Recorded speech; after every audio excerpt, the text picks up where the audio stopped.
I'll see y'all home.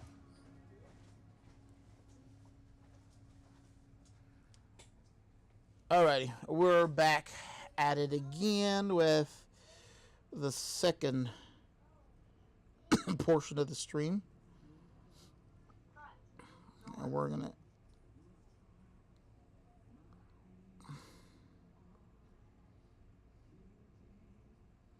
test 1 2 3.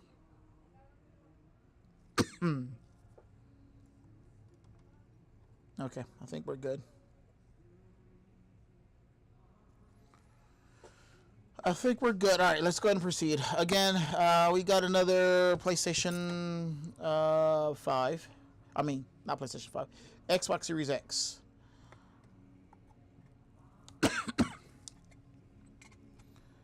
PlayStation 5 is what I get the most, so that brand, it's always stuck in my head, to be honest.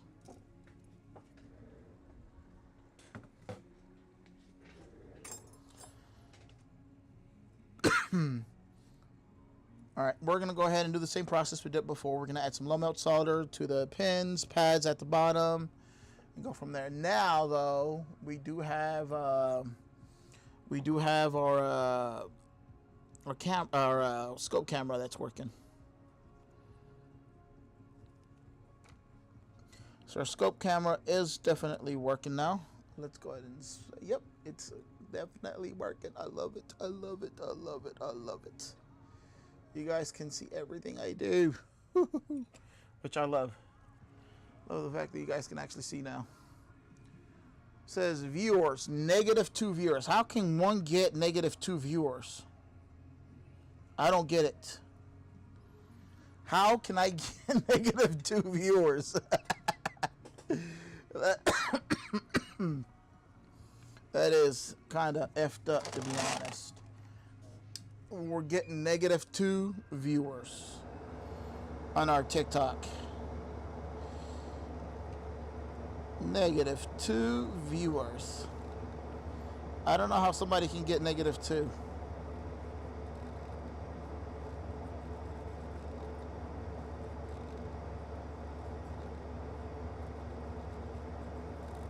Yes, this is what we're doing. This is how you fix them, y'all. We're going to do a single pad. No, this is low melt solder, y'all. We're removing this, and I believe it's actually an HDMI port repair. Let me confirm real quick. It is, yes, HDMI port replacement. Okay, cool. I was going to be like, if it's just cleaning and I'm doing this, ooh, I'm going to get mad at myself. And that HDMI port does definitely look broken as well. Alright, so now these pads, this chip here is the chip I was referencing to earlier. This chip is very, very, very sensitive to heat. So we need to put as little heat as we can at the bottom because it can flow. And we don't want that to flow, that chip to flow, and or to be killed due to heat. So what we do is we use some low melt. We put low melt to the pins at the top. And then we put low melt on the ground holes at the bottom. We do this to reduce the melting temperature of the lead-free solder that it has.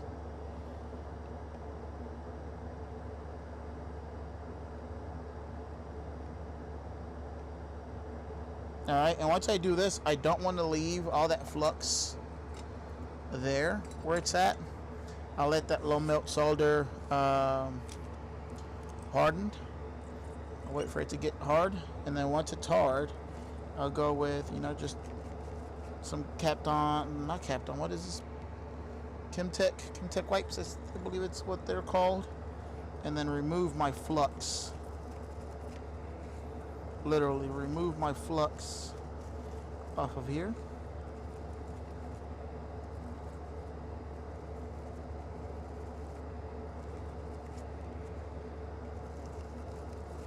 Because I don't want that flux going underneath that and then flowing that chip in place. Alright, so now we're going to add flux to the actual port itself and get it removed. Okay, we added flux. Let's go ahead and situate our board.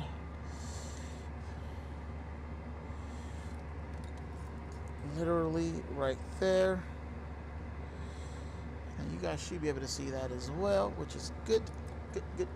Good. Go ahead and tap on the screen, y'all. Tap on that screen. Let's get some people in here. Well, we're on our TikTok as well as our YouTube. I'd appreciate it if you guys did that. All right, so now we're going to heat it up. Right now, my temperature set to 314, so I need to set it back to what I needed, which is 915 degrees Fahrenheit. We're heating it up from the bottom. Again, this it's an Xbox Series X that we're working on. This board, as you can see, it has a real thick plane of ground, so it does take a lot of heat. Basically, this entire area gets hot before the port itself gets hot. So you do have to be patient with it, okay? Don't rush it. Don't start pushing up on the port itself, because you're going to end up tearing traces. Again, one of the things I do to avoid from that happening is I put low melt solder. Low melt solder basically heats up at around 300 to 350 to 400 degrees Fahrenheit, and that's what I do. I have 915 degrees Fahrenheit right now, which should melt this leaded-free solder that's on here with the mixture of the low melt that I added, and we should be able to get this out shortly. Once I start seeing the solder melt on these ground holes, it starts getting to like this glossy color. That's when I start pulling up a little bit, and or you could go in here and just tug it a little bit to see if it moves. If it doesn't, just give it a little bit more heat and just go back and forth between each side, which helps. Now, this is not a tutorial, so if you were to break your console, I am not responsible for your doing. This is just the way I do it, but if you, and of course I've done this for many years, so I have experience with doing it. This is not me saying you need to do your own repair. Again, if you don't have the appropriate tools, I have professional tools. If you don't have professional tools, I don't recommend you doing this. I recommend you taking it to a professional shop to get it done for you.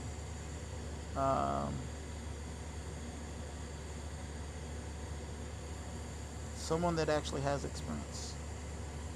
I got a message right now. I'll take a look at it here in a little bit. I need to concentrate on this port real quick, so bear with me here.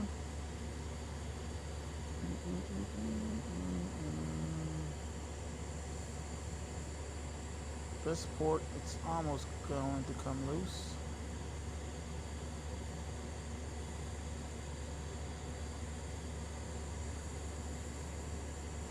We're almost, alright, so the ground holes on the right side are definitely already melted. I can see them moving, but the ones over on the, on the right, not the left, these here are basically already loose, these two. This one, there's a piece of glue underneath this port, right underneath this area, what makes it a little bit difficult to remove this left side because of that glue.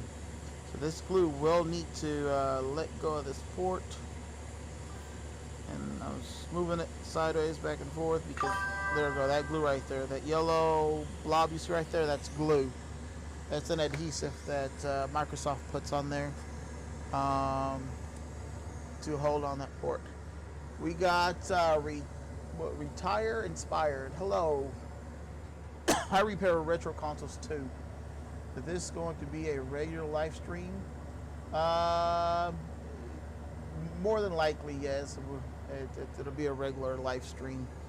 I used to be on, I would say, almost daily within my repair shop, but we had an incident happen with my child, my 3-year-old, back on February 9th. He had what's called A&E, and ever since then I had lost the passion to stream. However, he is, God is very, very, God is good. Let's just say that God is really good. He's done a miracle on my child, where I've now regained, how do I say this? Regain some sense of wanting to do this again. At first I lost I lost all passion to do anything or anything, any, I don't know how to say it. I lost myself. Let's just put it that way. I did not want to do nothing no more. I felt like I can't have this. For me, is having fun, and I felt like I couldn't have fun doing something when my kid was suffering. You had A&E, which stands for acute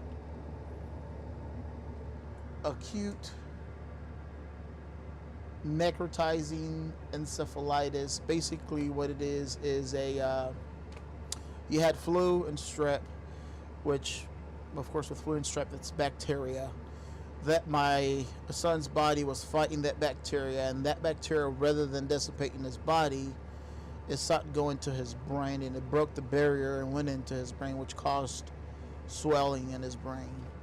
And he was seizing from like 3 a.m. up until about 11 in the morning, and he was practically a vegetable. And we were told, of course, by doctors that he had 50% chance of surviving, which, like I said, God is good. He survived, and then after he survived that, he was a vegetable. He was not himself.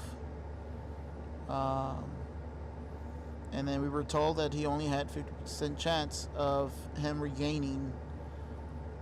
being himself again, because 50% of his thalamus, which is the center core of his brain, was dead. There was no more blood flow going through it anymore. At least that's what we were told by the doctors. But again, both my wife and I had faith that our son was going to get better, and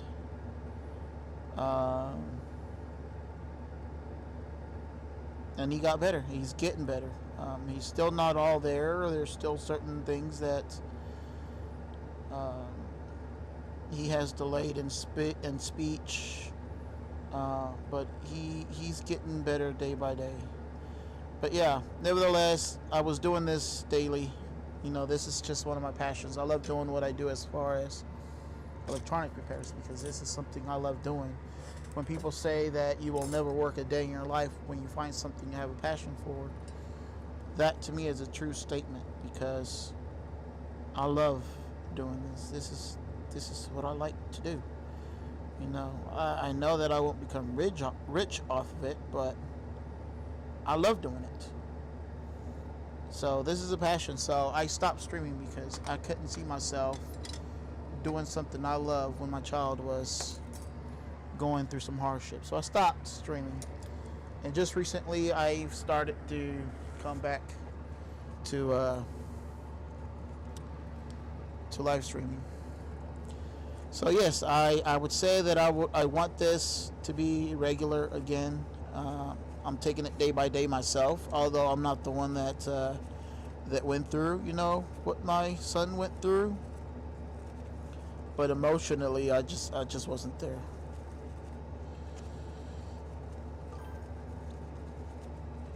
Alrighty. So we're gonna go ahead and add some solder to these pins real quick. Wow, that's tough.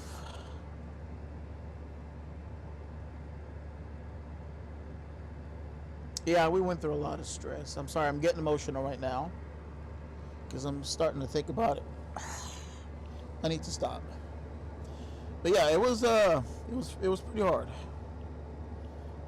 It was pretty hard, and it still is, actually. I'm still emotionally, it's still hurts, because you ask yourself, could you have done something different?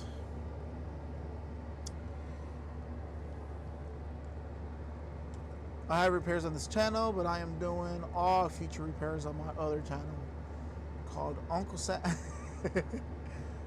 Sam's Retro. That's an awesome that is an awesome name. I love it. I love that name.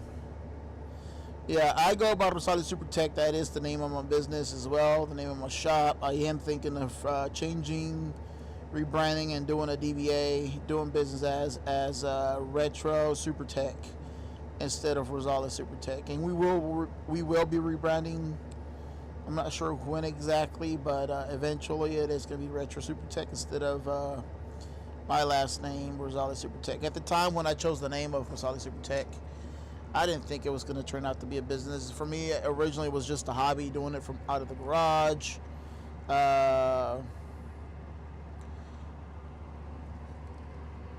Doing it out of the garage, and that was it. I never thought it would have amounted to what it's at now, to where it's at now.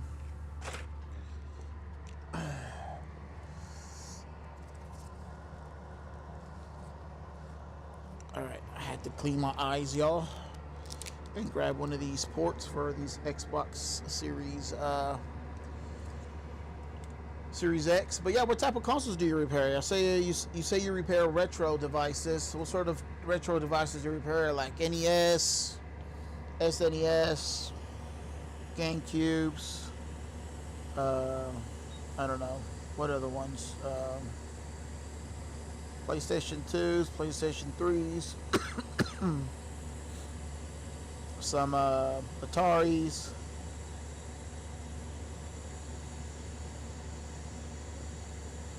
Because we do retro ourselves. We also do retro. Just some devices, parts are a lot more difficult to come by. Unless you have donor boards or donor consoles to take parts from, sometimes it could be a bit difficult to repair. Unless it's, a simple capacitor of sorts, and those are, easier to come across because you can actually buy capacitors, sometimes even upgrade to newer capacitors versus using the old using tantalum capacitors and such. Come on. The solder's starting to melt. Let's go ahead and throw our port in there. But yeah, man, I'll hit you with a follow here in a little bit. I love the name Uncle Sam's Retros.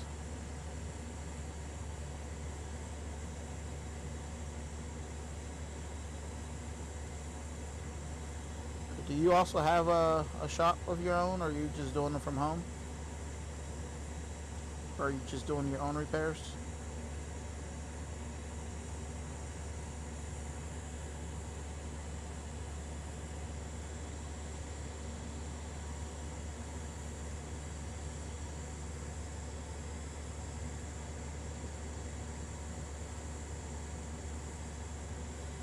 Alright, solder came up. I'm just doing the wiggle real quick to make sure those pins adhere to the solder. Hit it in the center to center this. Hold it down. And that should be good to go. Hold it until the solder solidifies.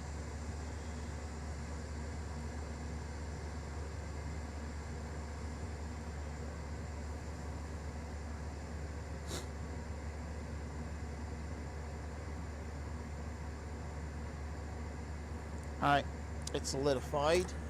And let's check our work real quick to make sure this is good. You see, I also have a flea market booth where I sell my retro games and consoles, also called Uncle Sam's Retro. Where are you located at, if you don't mind me asking? Are you somewhere here locally in the Fort Worth area? I have all the tools needed, such as hot air, station, electronic microscope, etc. But only repair the ones I sell. Okay, cool. No, we actually offer this as a service, repairs. We're doing it now out of this shop for 2 years, but we've been doing it since like end of 2019, I believe it's when we started, right before COVID. And the reason why we started offering these services originally was because we needed cash. I'm in Montgomery, Alabama. Oh man, that's awesome. I was gonna say, if you were local, man, I'll go visit you. Go check out your booth, because we sell video games and consoles and such. I'm always in the lookout for for consoles. But of course, I don't buy retail. You can't, as a business, you can't buy retail. You have to buy either at wholesale, if not less than wholesale.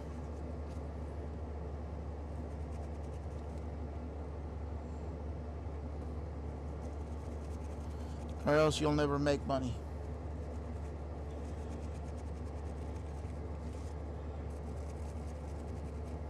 Yeah, we're a buy-sell trade shop, and we started out of the garage. Reason being is because my HOA sent us a letter, cease and desist letter, saying you can no longer do business out of your garage. And we started closing up shop, kind of gave up a little bit, and then all of a sudden we were like, you know what, let's see if we can find a storefront. And we found this place, and we've been here ever since. Alright, this looks perfect. I like the way these pins look. You see that? That's the way it's supposed to look. That's the way the cookie crumbles. Sexy ass pins right there, man. You don't get like that anywhere else.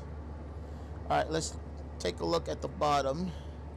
Make sure that this chip did not shift. This always check your chip.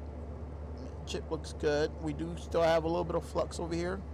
Let's go ahead and clean that flux out. I don't like leaving any sort of mess or anything like that showing that we've been here. So we're going to remove any sort of trace that we've done any sort of repair on this thing.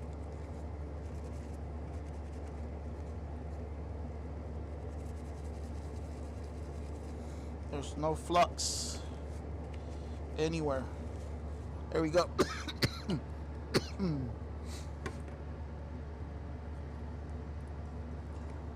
This is now donezo. Let's go ahead and remove the dirty dry flux. I mean, not flux, thermal paste, and add some new thermal paste.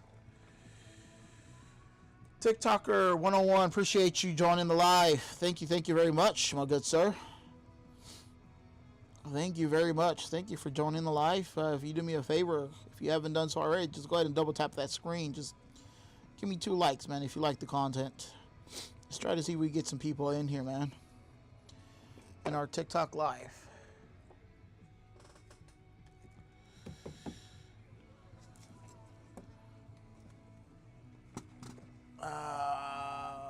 I sell on eBay also. I learned everything I know on YouTube. Oh, you went to the University of YouTube. That's awesome. I wouldn't say I learned everything off of YouTube. A lot of the stuff I learned just by doing it. I also did the same thing of buying from eBay broken stuff. As far as consoles, that is. I actually went to school for computer science, and of course, they don't teach you any sort of motherboard repair. So that I did have to learn on my own. And I did Udemy. Udemy, there is some courses on there where you can learn how to troubleshoot and stuff like that. Motherboards. So I did Udemy. I did a few sessions on there. But technology has always just been, in my opinion, in my blood, because I've always been intrigued about how things work with technology, from the hardware side of things to how applications itself in general work.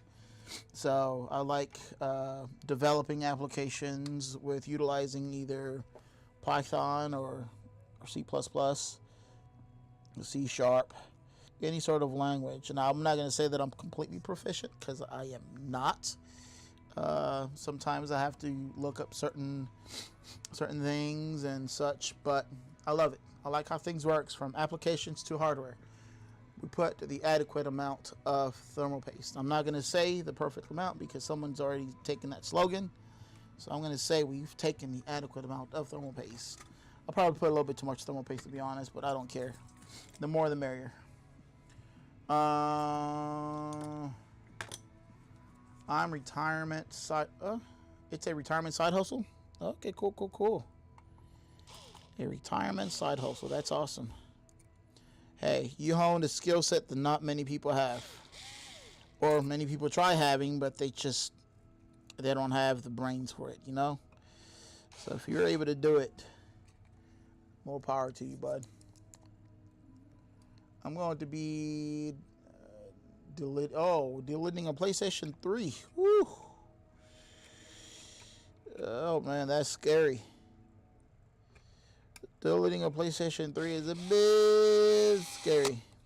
I've done it a few times. I don't like doing it though, because that die of that PlayStation 3 can break fairly easy. So unless you know what you're doing, it can be scary. I suggest probably practice on a PlayStation 3 motherboard that you don't care about and it's broken before doing it on a, let's say for an example, backwards compatible PlayStation 3 and end up screwing it up.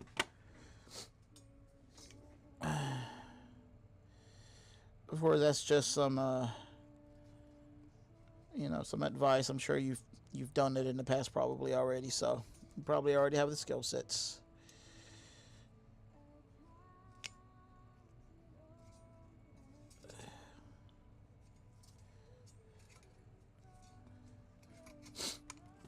I have 2 more repairs after this one. So we're just going to test to make sure this thing works. Should we test or should I just put it back together? I feel like this is it's gonna work just like the other one. I did a good job with the HDMI port repair. You know what? We're just going to put it together. I feel like we did an awesome job with it. So I'm not going to waste any time and just test. You know what? That's fine. We'll test.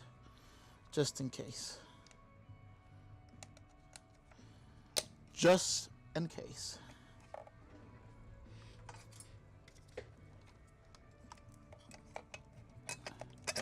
It doesn't hurt to test.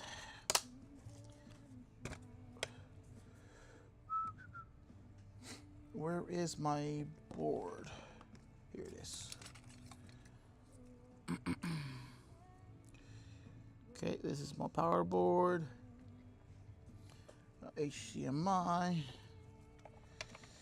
And then my power cable. Man, I got so emotional earlier right now. Alright, let's go ahead and change our scene here real quick. Which we are going to change our source here. Come on, change to desktop. Oh, I guess our desktop is not going to work, or this one's not going to work.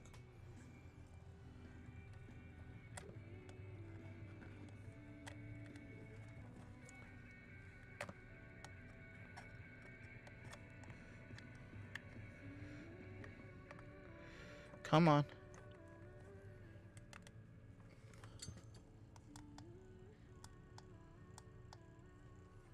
It should work. Let's see. It's powering on. Is it going to display? That's a good question. My HDMI tester says it's good. I'm waiting for a signal on the screen though. I'm not sure if I'm on the right source though. That's the thing. I don't think I am. No, I'm not. I am not on the right one, and this thing is not connecting.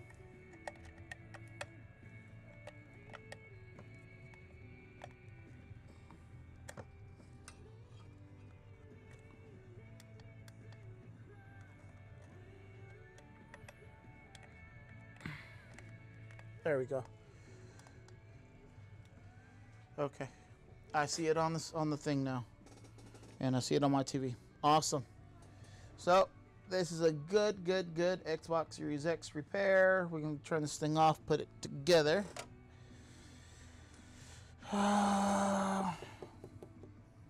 Waiting for it to turn off. Alright, it is off, and let's go ahead and put it back together, close out the ticket, and go to the next one.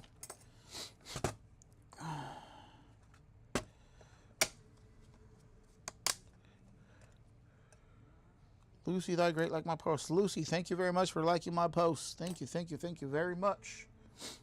Alright, first things first, we're going to put some of these screws back on.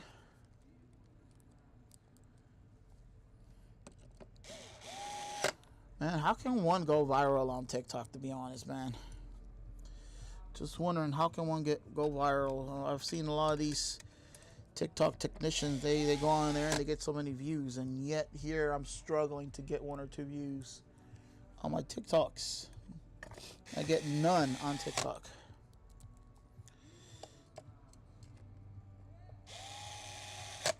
I'm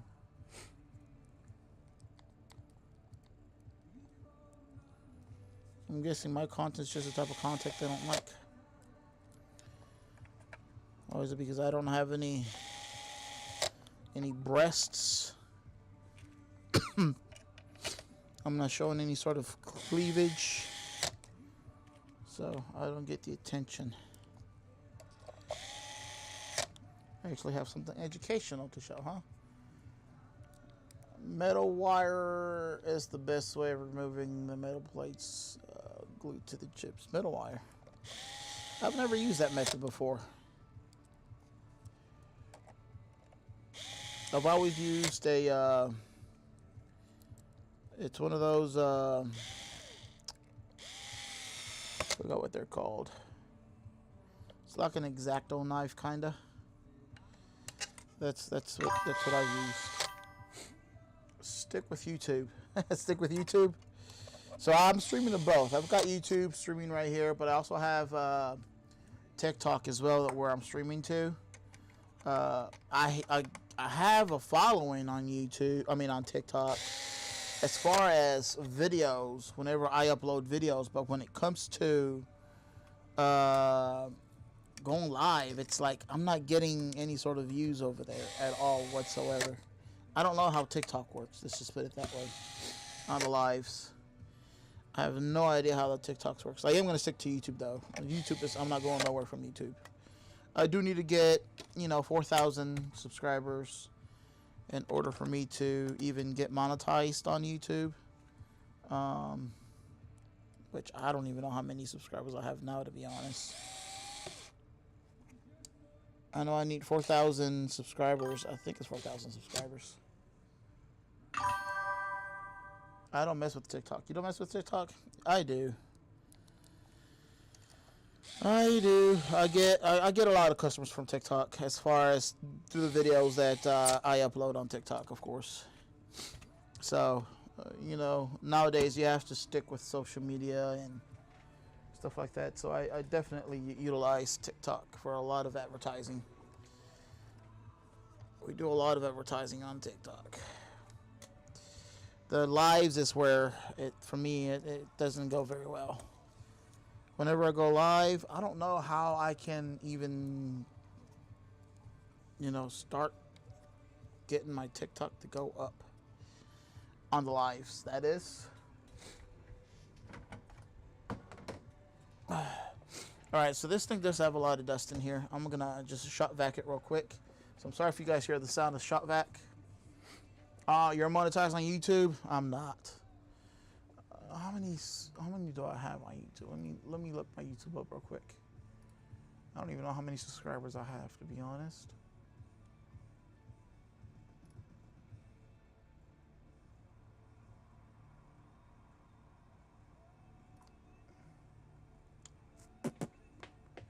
How many subs do we have? We have 1,400 subs, so we're pretty far away from actually getting monetized.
We went ahead and cleaned everything off real quick, or at least used the shop vac.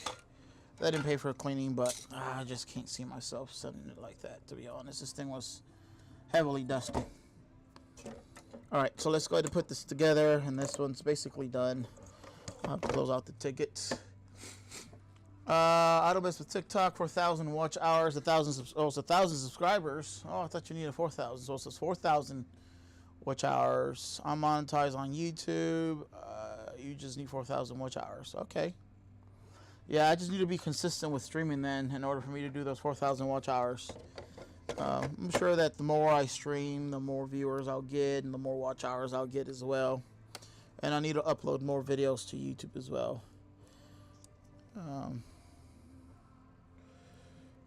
So I'll definitely start working on that.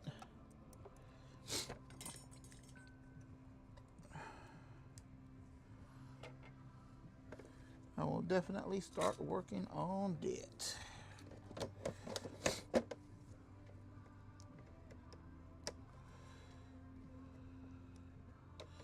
Okay.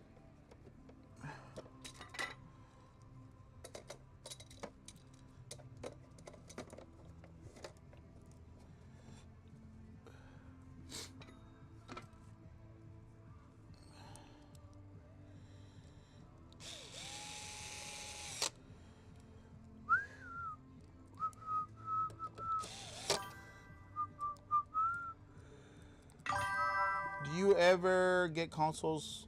Oh, yes. I just had one earlier today. Actually, we had 2 of them that were dropped off over the weekend on Saturday. We are closed Sunday, so we don't work on Sundays.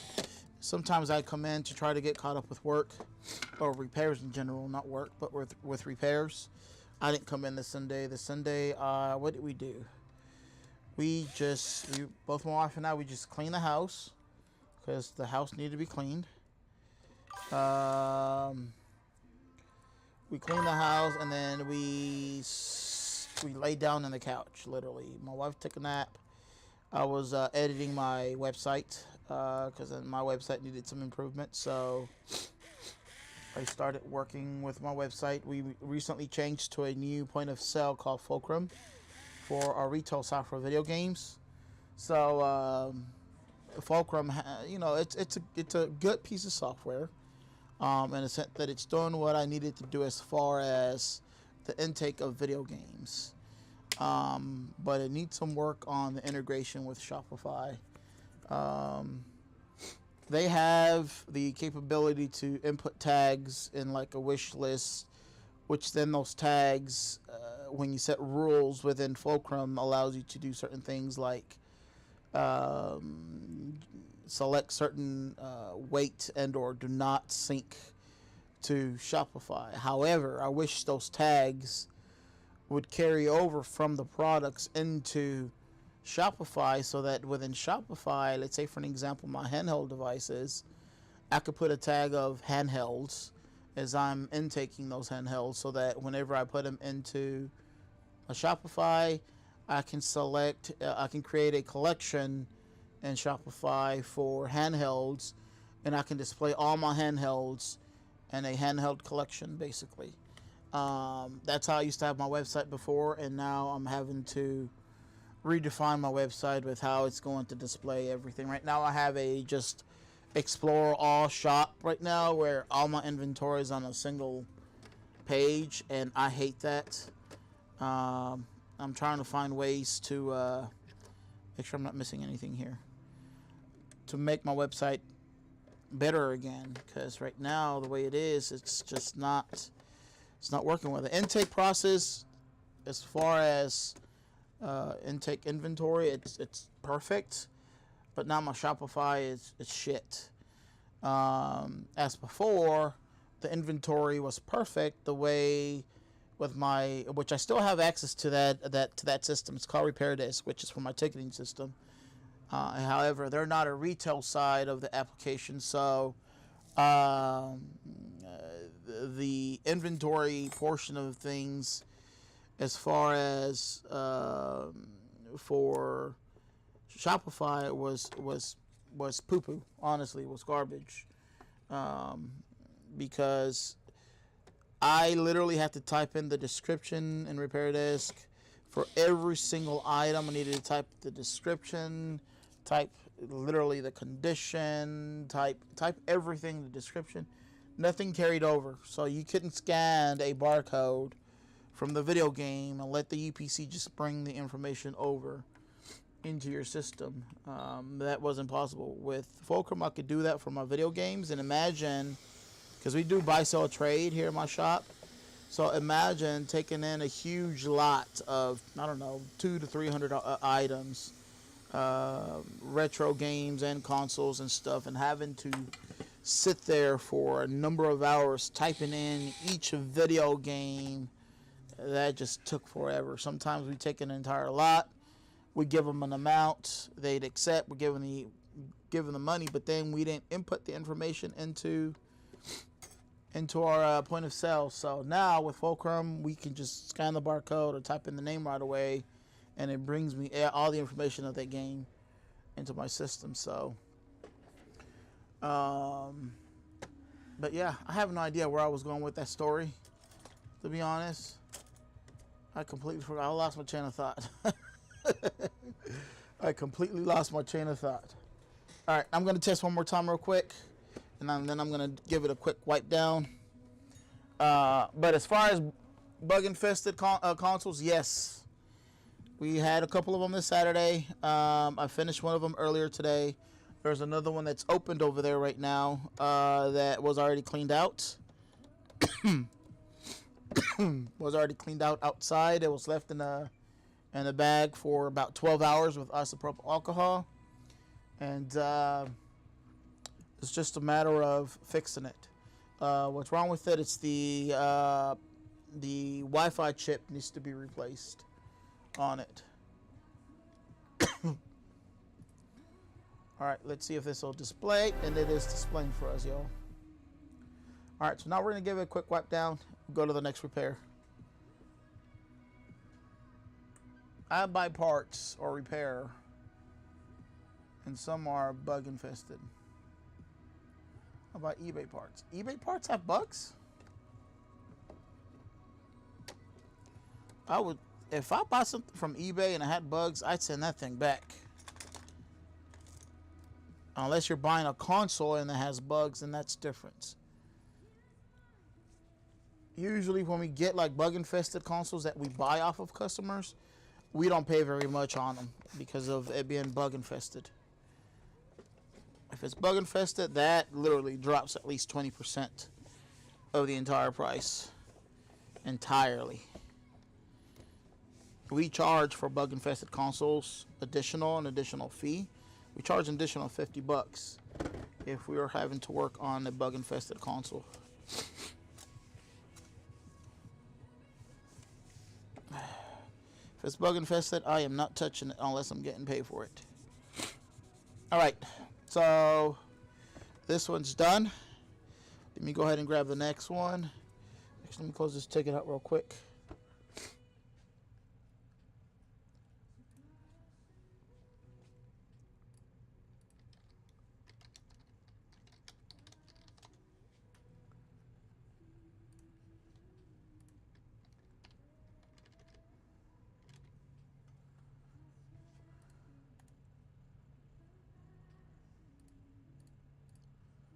Alrighty, and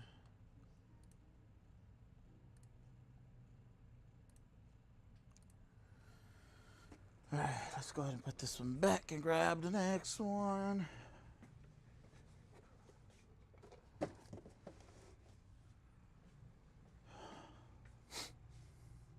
Yes, I'm sorry, we got nothing but Xbox Series X's today. This one's completely tore down, y'all, so y'all have to bear with me because this one was already fully taken apart by the customer. I guess they tried repairing it themselves.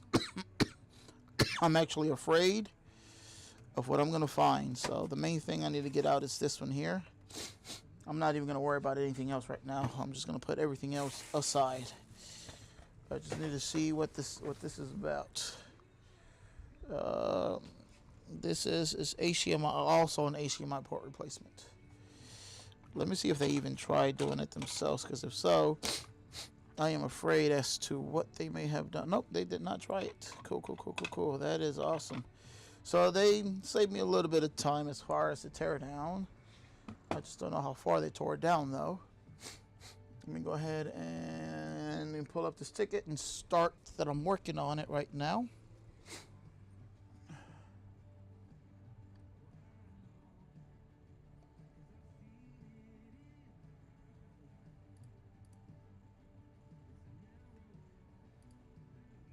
Okay. And let me go blow my nose real quick, y'all. I'll be right back. Let me see. Put myself on mute. Test, test, test, test. Oh, no. That's not mute. I thought that was a mute. Test, test, test. It's not mute. Test, test, test.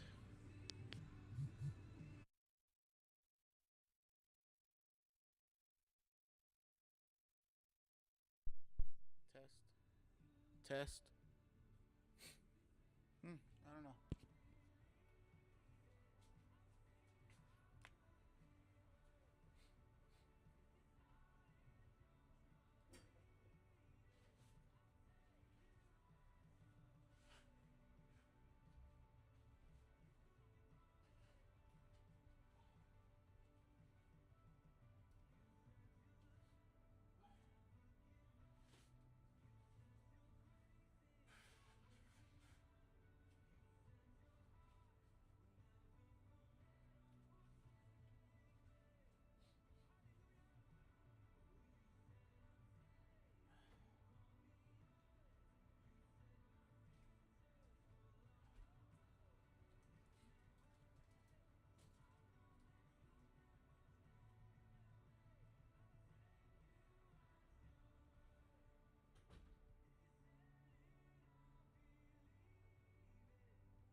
Alrighty, I'm back. I had to go use the big boys rest. I had to go pee and blow my nose.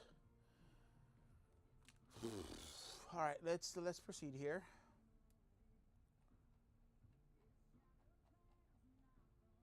Let's proceed. We got a Jack or a Jazz watching us on TikTok.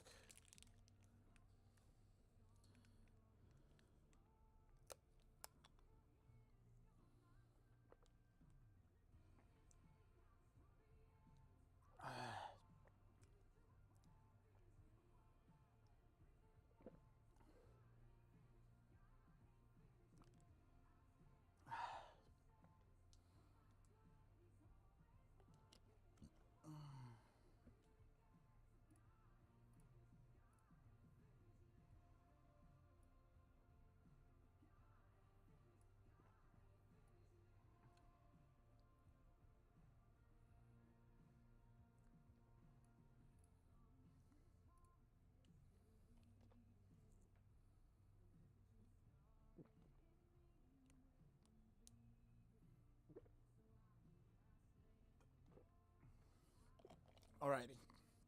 I just need to get hydrated real quick, y'all. Let's proceed with this one. Again, simple HDMI repair. I'm not gonna go into details with this one like I did with the other two, because it's the same thing over and over, and I know you guys are gonna get bored watching the same thing over and over. Unfortunately, this is just what I have right now to work on. I am working on them as they came in, so yeah.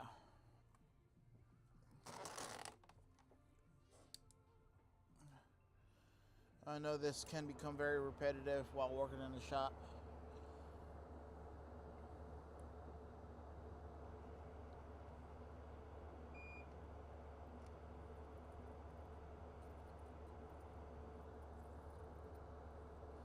For Xbox Series X's, I do put low melt solder, and that's to avoid from accidentally tearing any of these traces. These traces are so thin and very little and very, very delicate, and they can lift very, very, very easy. And I prefer taking precaution. So I add low melt solder, which basically melts at around 300 to 350 degrees Fahrenheit.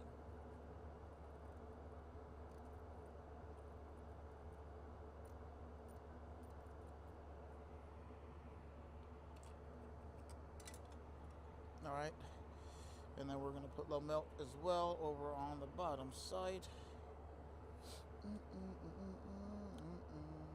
And yes, this is my process every single time. This is how I am 100% successful with replacing HDMI ports on the Xbox Series X without ever damaging the DDC chip, also known as the ESD booster chip. Because I always do the same process. I always reduce the melting temperature of these ground holes. Not once have I damaged it when doing this. I did damage it a couple of times when I first started and I wasn't doing this. So I had to find another way to do it without, with the hopes that I can find a solution to never again damage the DDC chip. And this was my solution. This was my solution. Is just to add some low melt solder. Some people say you don't need low melt solder. Okay, that's fine. You don't need it. That's fine. I'm gonna use it because this works for me. This works for me, and if it works for me, I'm gonna continue doing it.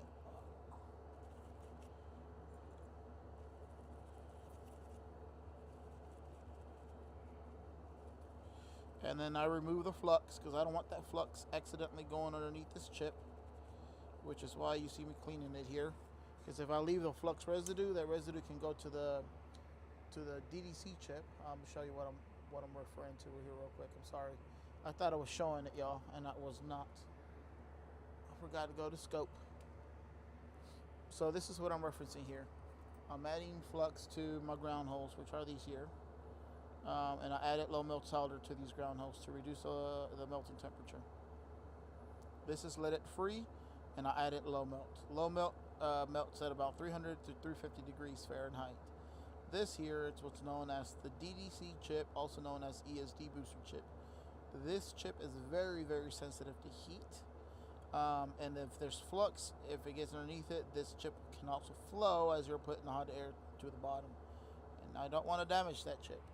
So the whole point of me adding low melt solder to my pads as well as the ground holes is to reduce the amount of time and melting temperature it takes for this port to melt and be able to remove it off of here.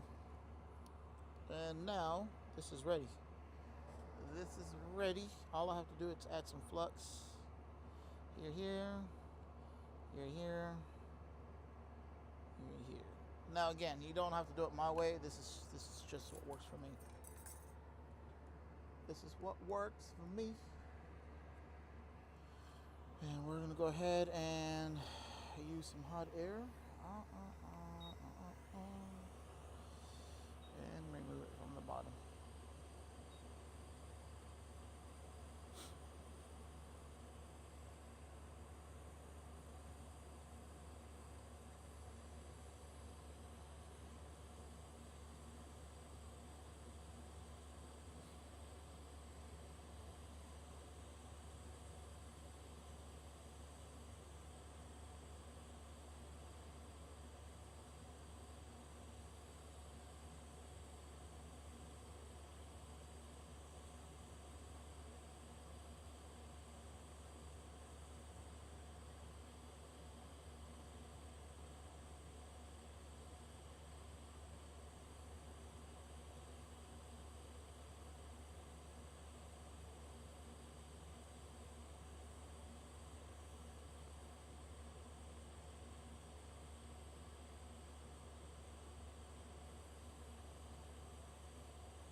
Now, the only other thing I would suggest is we got to be patient and don't start tugging on the port when I may not be ready, because then you can tear traces. Once I start seeing like here the corners of this solder starts turning into like this glossy mirrored color, or sometimes you could just give it a little tug, don't do it too hard. A little tug, you'll see it start moving. That means it is just that solder's starting to melt and it's ready for you to start gently prying on it.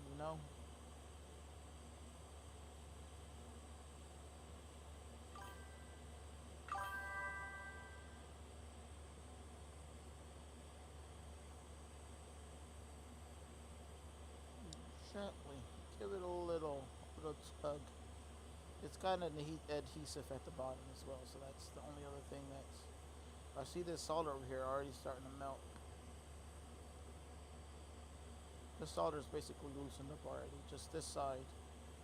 This was holding this port in place.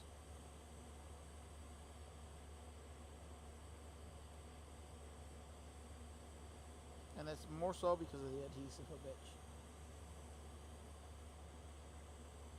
Alright, let's go ahead and give it a little bit more tug, just a tad bit more. I'm sure those pads are not going to tear because we added some low melt anyways. And this adhesive is just being a butthole right now. Does not want to let go of this port. There we go.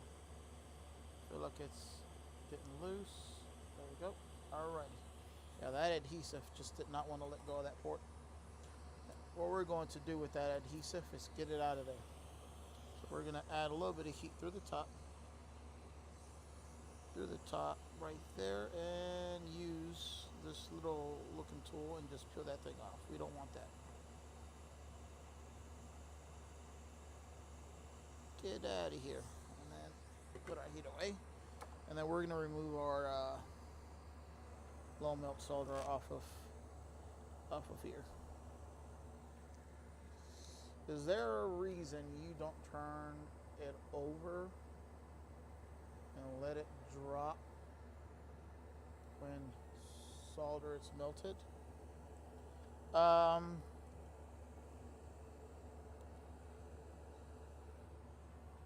You know what? That's trying to remember if there was a reason why I started doing it this way and not the other way.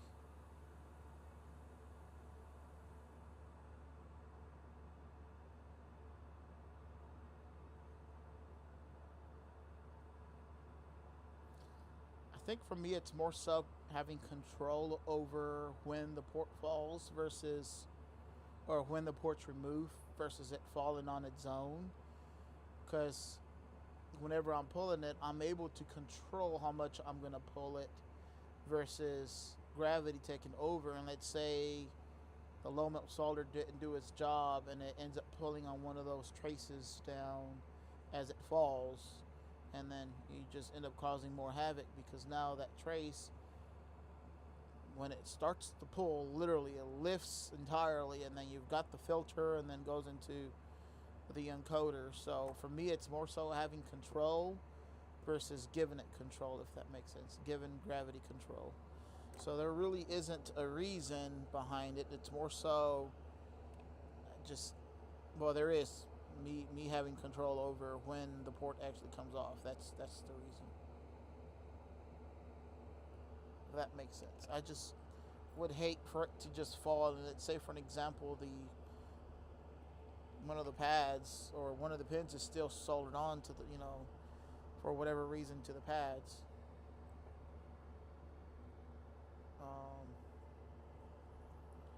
And then just ends up coming along with it, and then all of a sudden I've got some torn traces.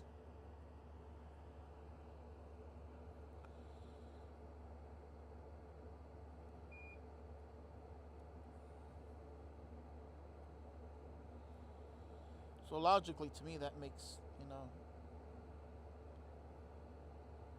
facing it down makes sense. But again, I just don't want any sort of accident to happen, especially on the customer's device. Now, if it's my device,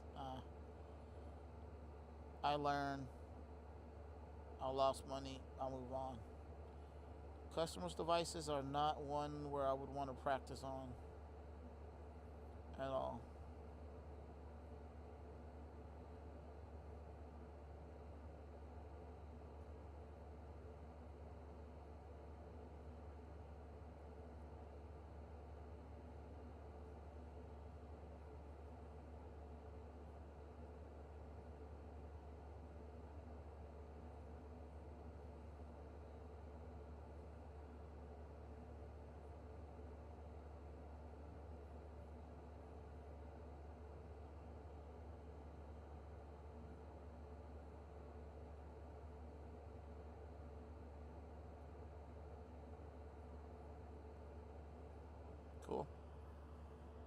I removed all of my low melt solder. And now I am going to just clean all this burnt flux off of here. I could just put the port now and then solder it on.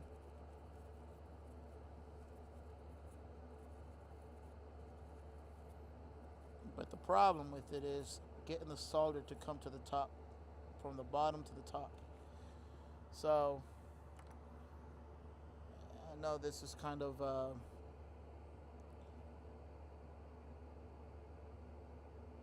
counterintuitive, I guess you could say. But I removed solder just to put more solder on. It doesn't make sense, does it? I removed solder just to put more solder on. This is leaded solder, by the way.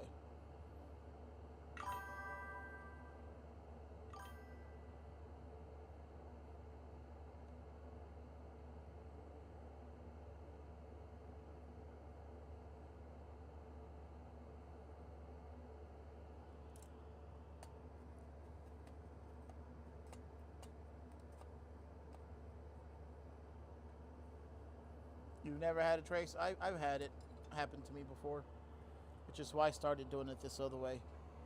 Because I did do that once before. I did do it that way, the way you're mentioning it, of facing it down. And I recall, because I couldn't see the traces, I recall I thought that I was successful. I was all excited. And this was during my first times ever trying how to do HDMI ports. And I pulled on it, and next thing you know, traces came along with it. They were actually stuck on the port, on the pins on the port. And I felt like, man, I don't like that. I'm not going to do it this way no more. So that's the reason why I mentioned it. That's the only reason. Otherwise, yeah, it makes sense. Facing it down, just let it drop. But again, I don't know. I don't like giving control away. I like to be able to make sure that I am the one that's doing the tugging and not gravity doing it for me.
Alrighty, that is done. Let me just go ahead and check my work, make sure it's all good, which I am sure it is.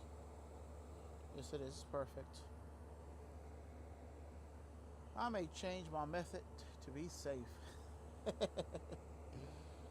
You know, the way I see it is whatever method works for you, to be honest. This is what works for me. As I mentioned, there's different types of methods of doing a single job. There isn't one specific way that's right or wrong. If it works for you, it works for you. This is what works for me. Again, especially for the Xbox Series X's, they have a thicker ground plane, so it requires a lot more heat in general.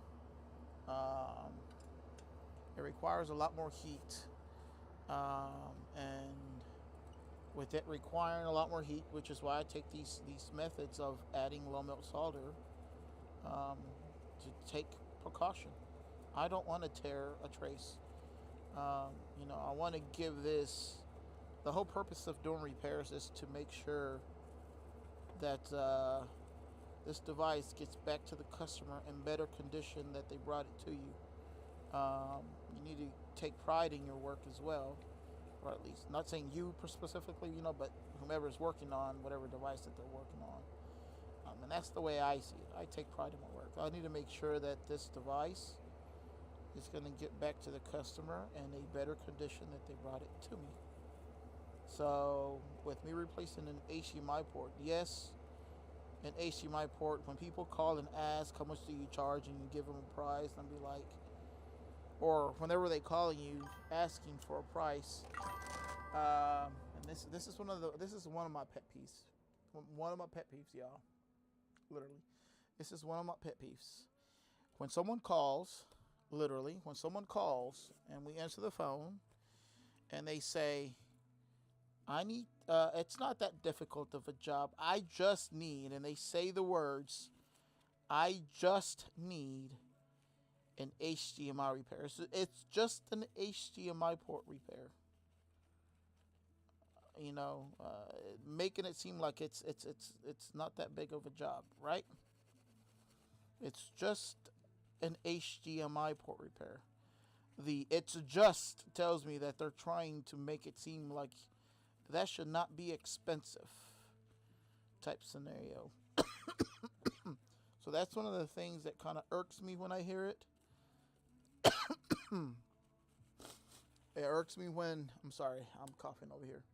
It irks me when I hear it saying that they say it's just an HDMI port repair. No, it's not just an HDMI port repair, because if it was just an HDMI port repair, you would not be calling around asking for prices with how much it costs to get it done. So no, it's not just an HDMI port repair. It is you getting it done professionally through us. That's basically what it is, with the adequate tools, and also making sure that it gets done properly with some warranty included, and that you're going to get a device that's going to be in a lot better condition than what you're bringing us to us for. So no, it's not just an HDMI port repair that's being done. So that's one of the things that kind of irks me a little bit. It's when people call and they try to diminish the value of what exactly is being provided as far as the type of work. Yes, an HDMI port for someone experienced like us, it's fairly easy and simple. But again, it's my time that's being utilized to do this type of repair. It's my tools that I spent thousands of dollars on. Of course, the part itself, it's like 10 cents for the part. We don't pay very much for parts, or at least not for HDMI parts, that is. So yeah, the part itself was, another thing they say. They call and they say, "Hey, we just have a broken HDMI. The part costs 5 cents, or the part costs $5," because they see the. I'm like, so the repair should not be, much higher than that, right? And then you tell them, no, that's not how it works. You still got to pay us our labor that we charge for this type of repair, which we charge $150 for HDMI port repairs on PlayStation 5s, $170 on the Xbox Series X's. That's just those are our prices. And we don't negotiate on our prices either. I need one more tube of thermal paste because I am out.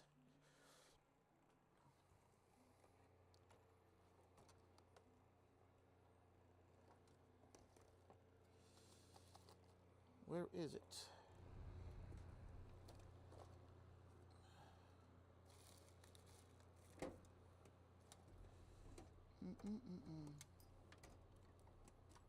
Where is my thermal paste? I had like 2 tubes, and I gave one to my employee. Where is my? Oh, there it is. Got one more tube left of thermal compound.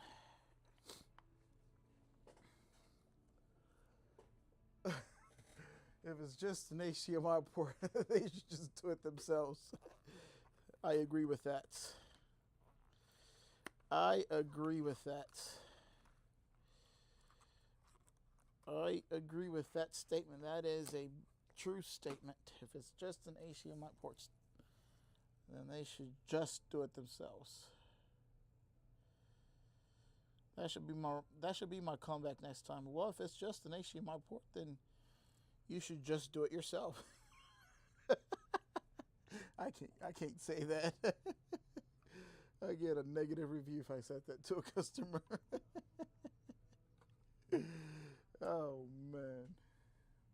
All right, so this is the one that came completely taken apart, so I need to start looking for all the components that go with this thing.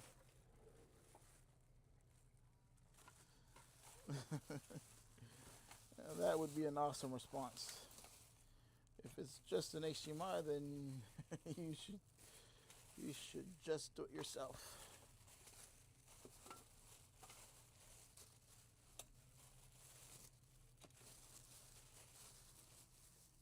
Making sure there's nothing else in this bag, and there's not.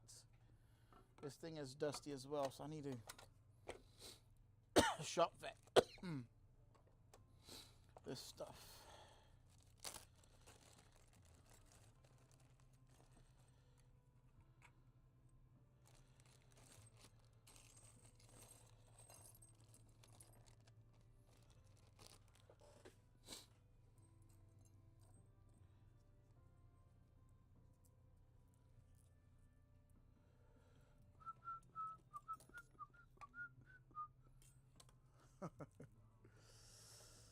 Ats, I got a question. Can you fix both HDMI ports on an Xbox One X? And is it the same price or double?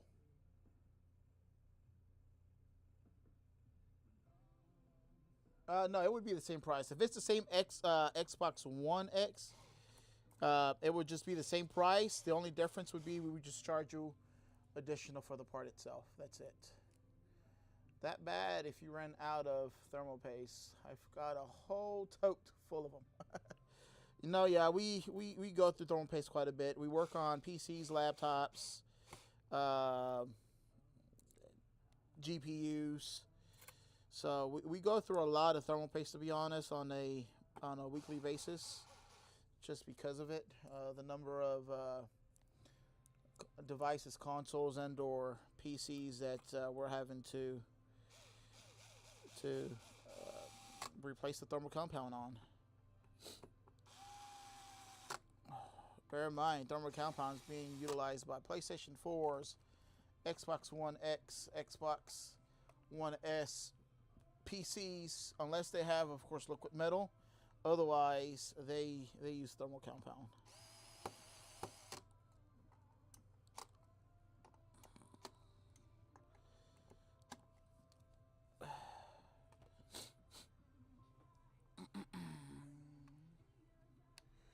But no, yeah, as far as the cost for HDMI, I think the Xbox One X, I think we charge it 100. So you're looking roughly about 100 and maybe like 110, 115 around there. Because we would charge you just the retail price of the part itself. Of the second port, that is.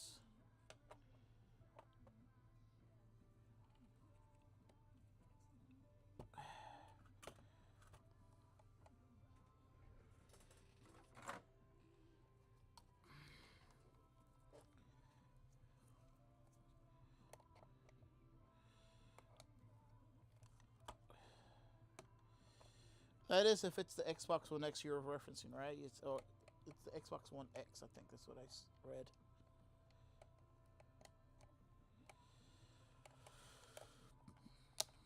All right, so this one I am going to test before I fully put it back together because I did not take this one apart. And I need to make sure this thing is actually going to work before we fully put it back together. So this one I will test accordingly to make sure it's going to display for us.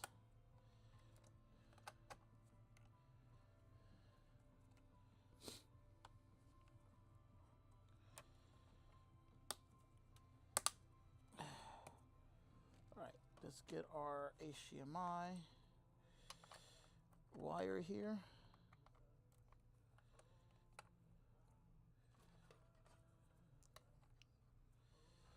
Okay, cool. And let's change our scene here. That way we can. System not armed. Rosales of the shop hasn't been armed. I don't want to arm it yet. That's why. Okay. Let's press. Oh, I forgot. Let me unplug this again and let me get my board here for the power button.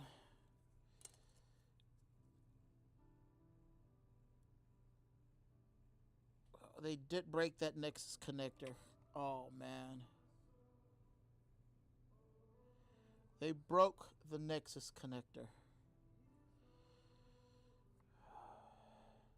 I don't think this thing is going to power on. The Nexus connector is broken.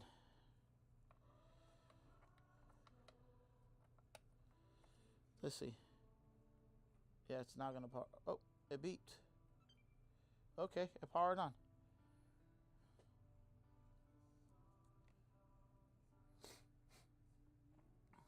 All right, let's see if it'll display for us, y'all.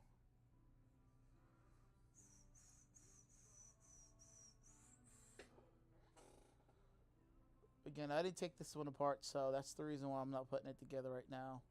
Oh, we got image. Co. He got lucky. He definitely did get lucky. That would have been an upcharge.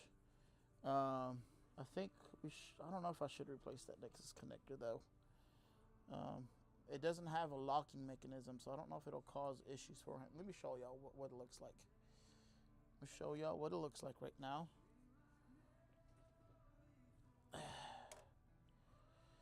I would hate for this thing to leave like that. The power's on, so that's good. I'm going to show y'all what that Nexus connector looks like right now. Let me take off this headset off my ear because it's making my ear pop. Yeah, this Nexus connector, y'all, needs to be replaced.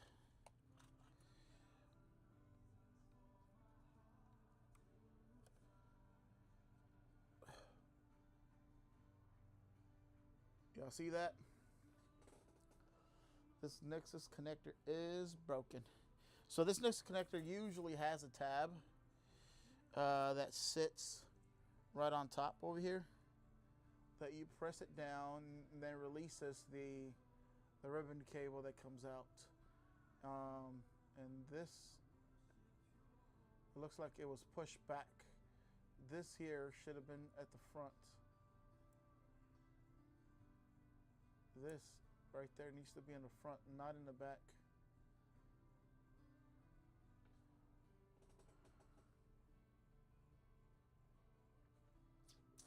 It works if it just sits there, but it doesn't lock in place.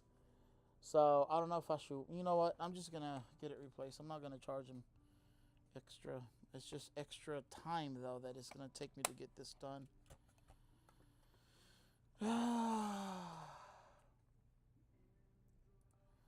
Extra time.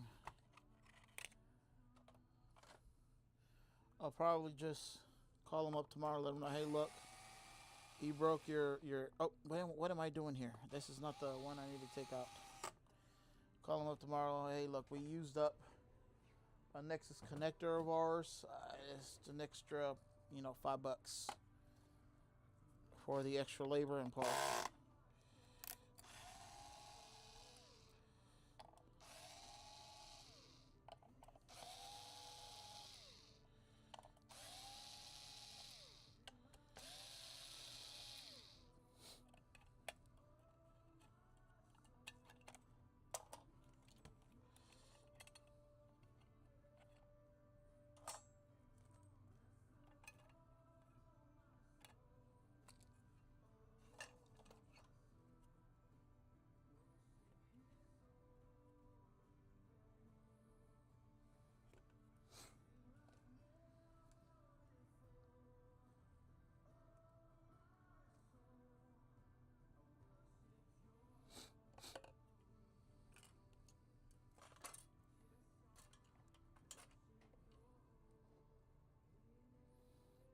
Alrighty. We're going to do the same process we do with everything else. Heat it up from the bottom. With this one, however, I am going to use, let me turn this off real quick. We use a nozzle because I don't want to heat up the entire area. I just need to heat up the area where the Nexus connector is at. I've already added some flux. So this should allow us to remove this and then put the new connector.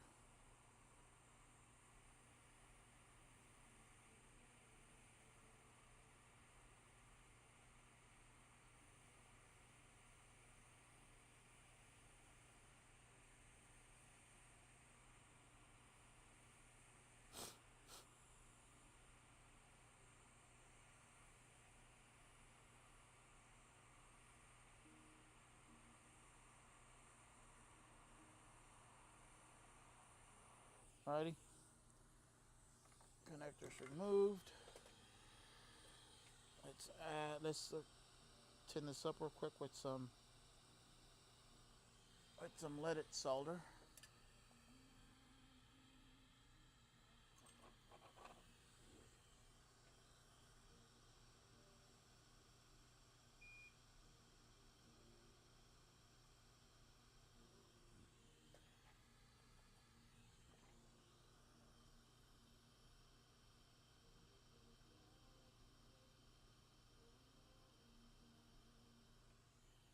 All right.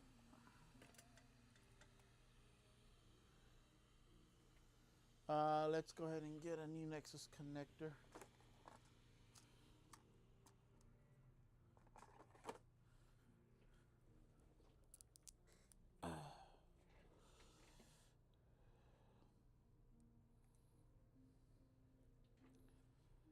And this is how these connectors are to look.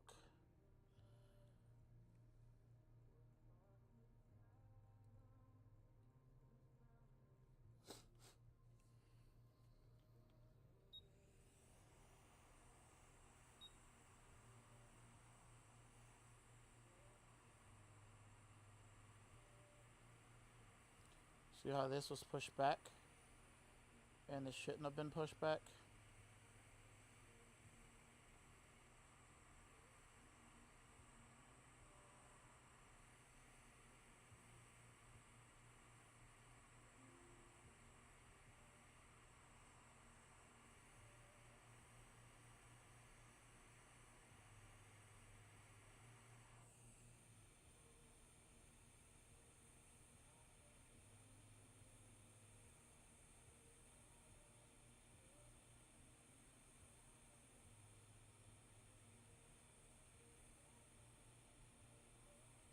All right, that is done. Let's go ahead and just throw that broken one away, clean this up with some alcohol, remove our flux residue from it because we don't want that flux going inside the port. It can cause some interference, some issues.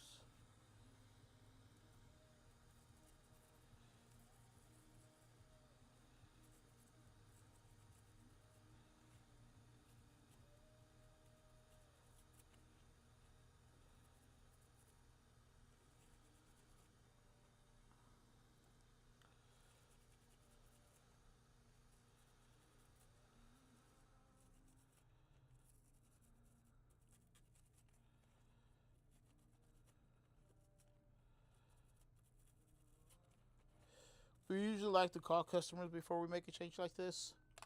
This one, if the customer says no, I'm not going to pay extra, then that's fine. They'll just take the Nexus connector.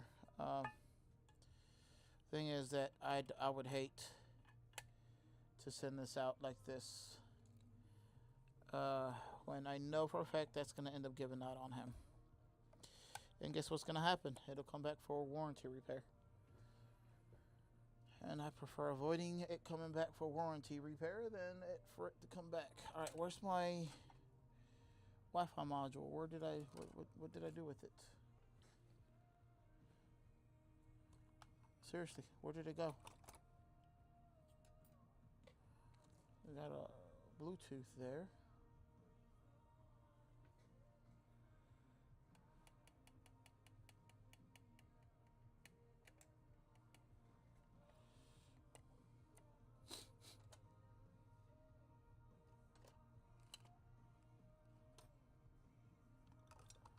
What the hell did I do with it? We already know this is working, so we're not going to use that again.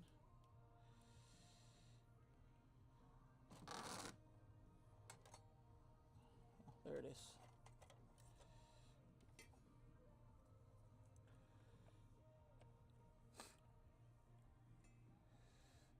Just popped in for a moment.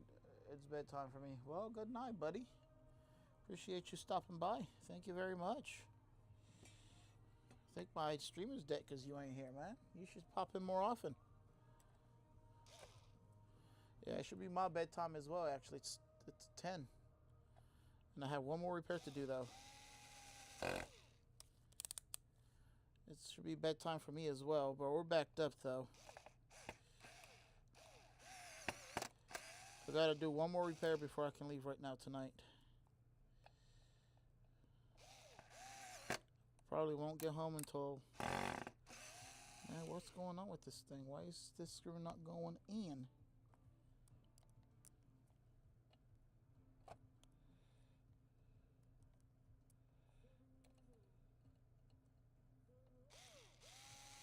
Okay, it went through right there. Something's up with that hole. Yeah, something's up with that hole.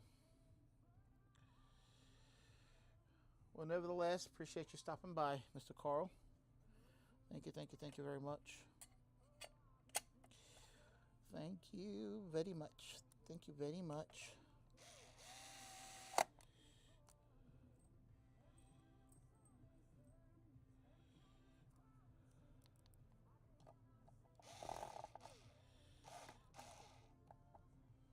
I don't see you going on your lives anymore, man. You should go on your lives so that I can watch it when I'm at work. Usually when I'm at work, sometimes I get bored and I'm over here going through TikTok and I can never find anything besides people battling, like literally battling people, giving them gifts and stuff. So like, why do people prefer watching something like that where people are getting gifts versus watching something educational like this, something that they could probably learn how to do, and they don't have to give me nothing. You know, they can just learn for free. They can just learn for free rather than spending money on somebody that probably does not deserve it. Alrighty.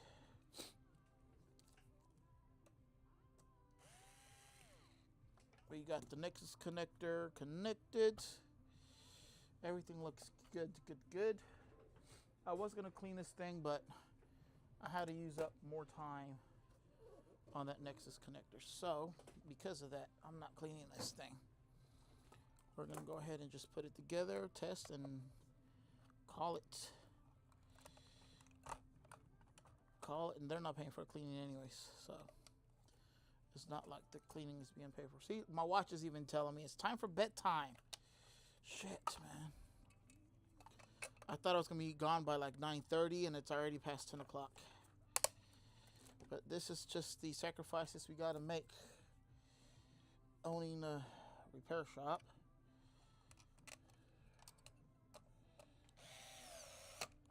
The other one is a Series S. So I feel like we should be done with that other one a lot faster. Maybe.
Appreciate you hitting the like button on the stream. Over on the TikTok, whoever's hitting those hearts, thank you very much. We need to get some more peeps in here. We need to get some more peeps in here, at least for the last repair.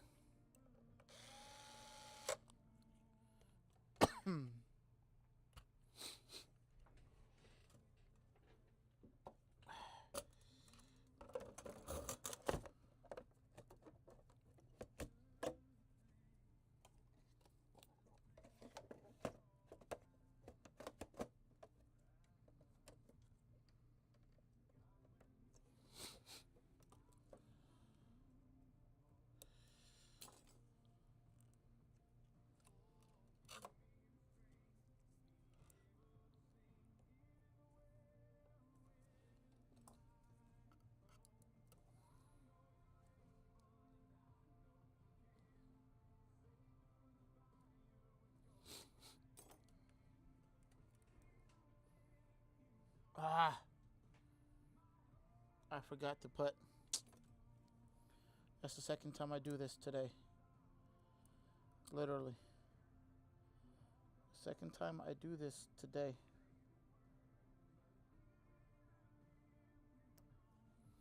Where I put the console in here without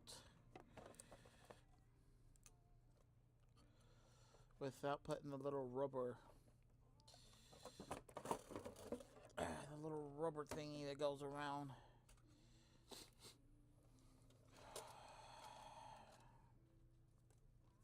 This rubber band thingy.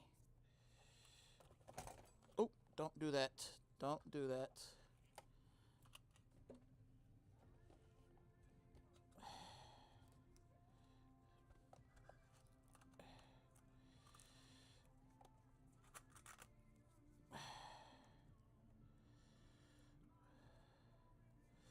Okay.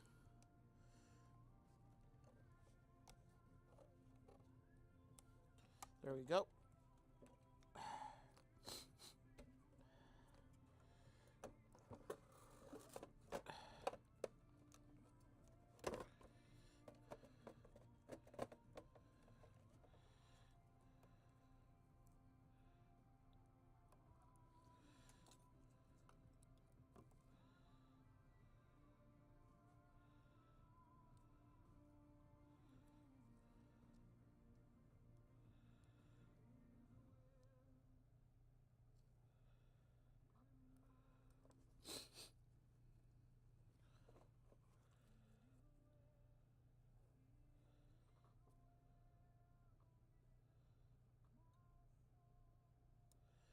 Okay.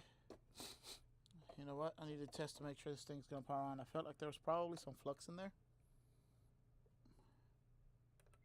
Nope. It powers on. Powers on just fine. It actually powered on as soon as I pressed the power button.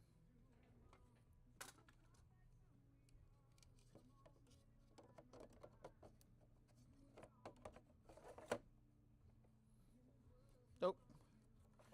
They left the screw over here.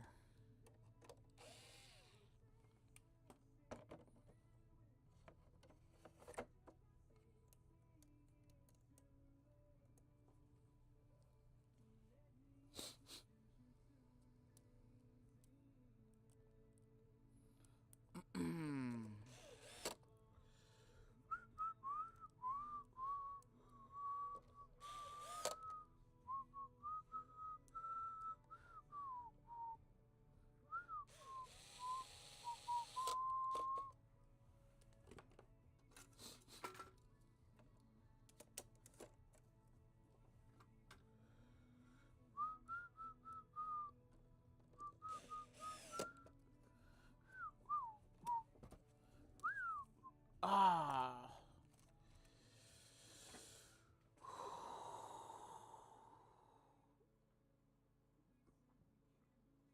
I am disappointed in myself. Literally.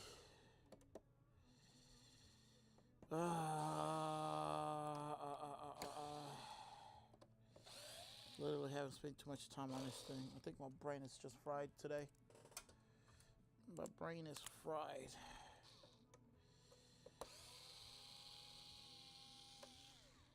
My brain is fried.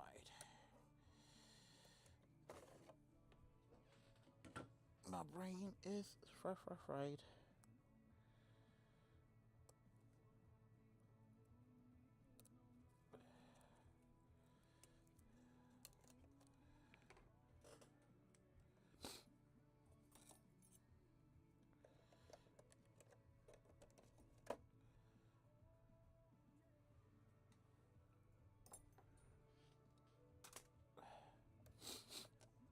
Why am I taking it apart again? Because I forgot to put the damn Bluetooth module. Literally. I saw the screws as soon as I was like, that irked me. Forgot to put the damn Bluetooth module, this thing here.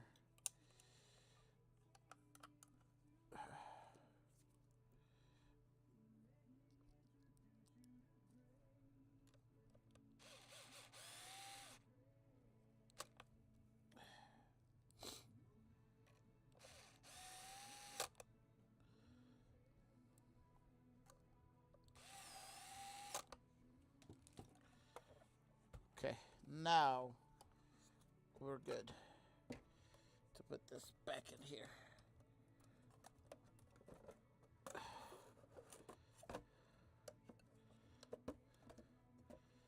Hate it when that happens, man. I've done this multiple times. You think I would have learned not to do that ever again, but yet I still did it again.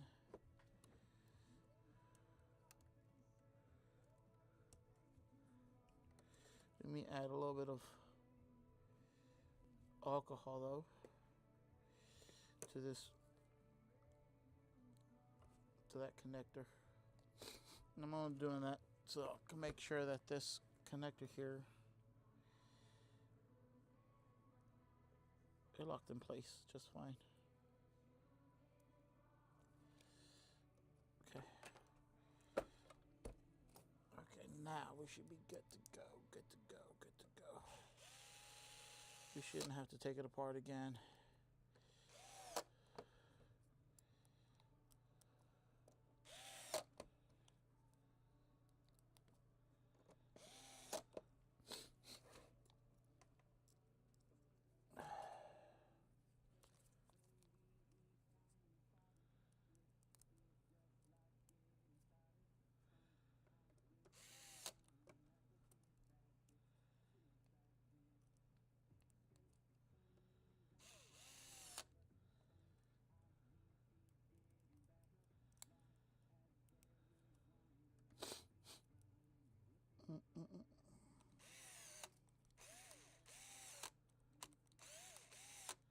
Okay.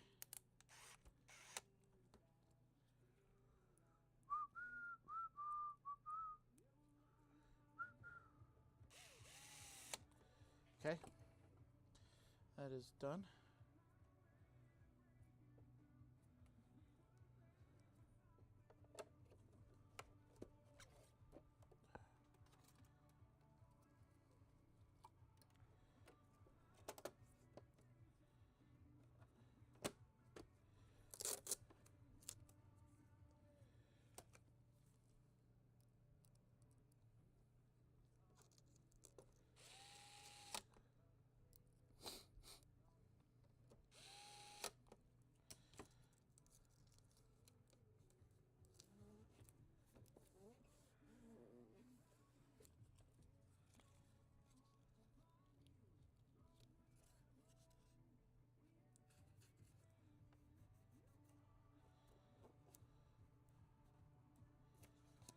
Okay, let's test one last time, make sure this thing is good.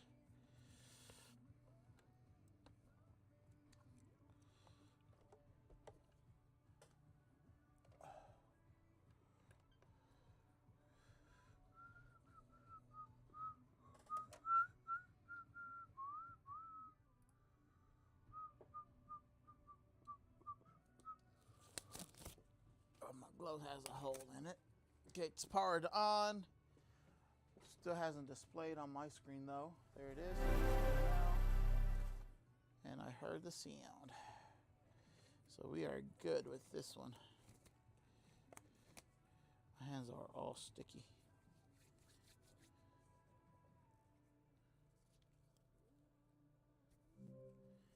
There we go. It looks weird on TikTok for whatever reason. That screen.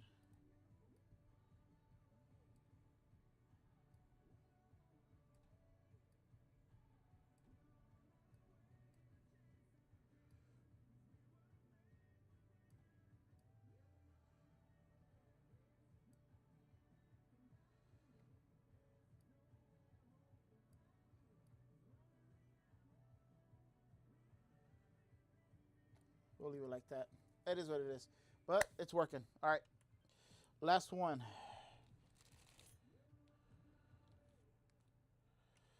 Last one.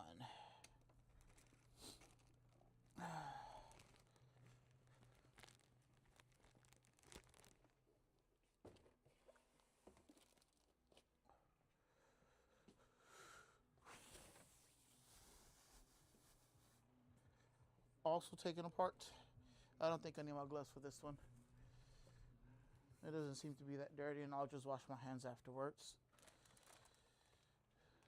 This one was also taken apart, probably also an Ephriham Ave, but with it being taken apart, should be faster. Because this one doesn't take a lot at all.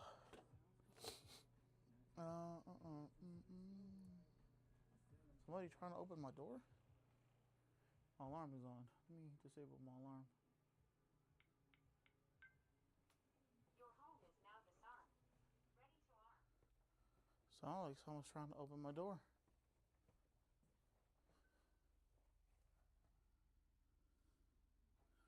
Nope, no one's out there. Door is locked. I don't know. I kind of heard like the door was, somebody's trying to open it. There's no one there though. Alrighty, let's just get this done and over with. Because I am ready to go to bed myself. I am tired and exhausted. And looks like the port itself, honestly, on this one, has already been removed. Let me show you. So they've done half the work for me. Whoever brought this one over. They did half the work. Y'all see that?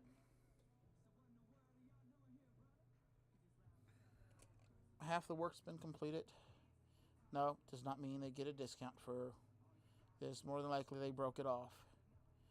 And they just didn't know how to solder it on. More than likely, it failed, it dropped off, it broke off, and does not mean they get any sort of a discount.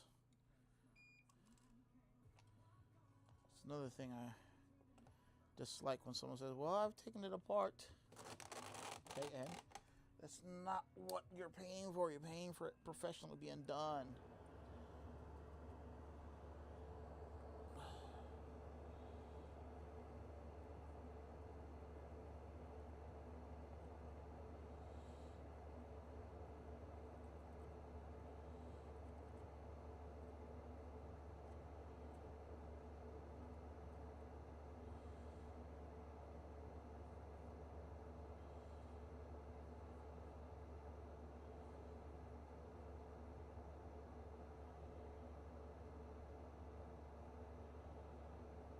Okay, let's go ahead and solder the knee port on.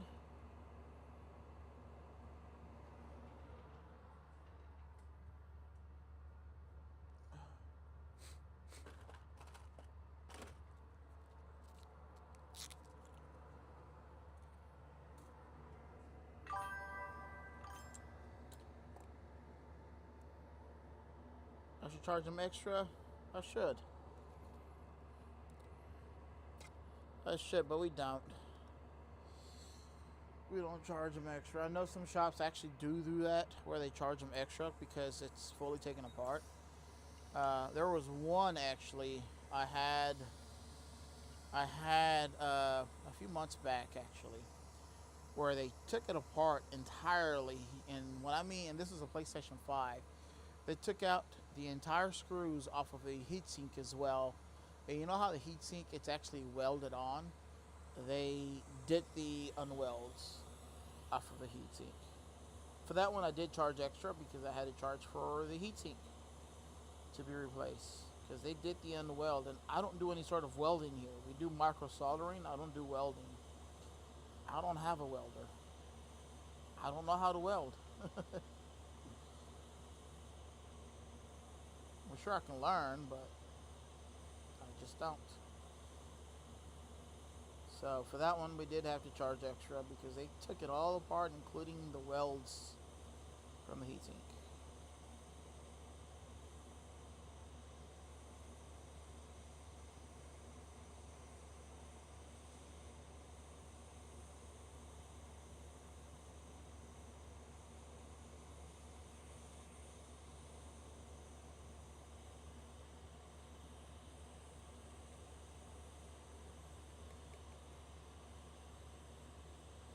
I forgot to remove the little ESD pad from the bottom, y'all. I can smell it.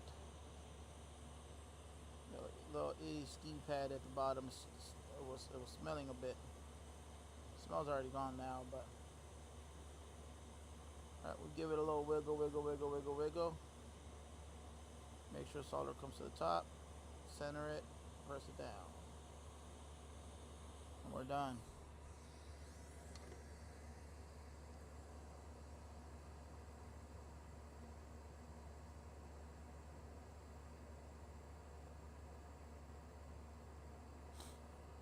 I'll wait until the solder solidifies and then I'll let go and it's done. Check our work.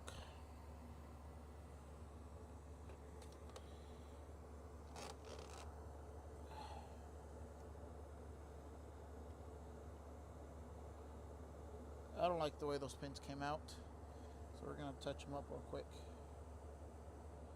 I feel like those pins still need a little bit of solder.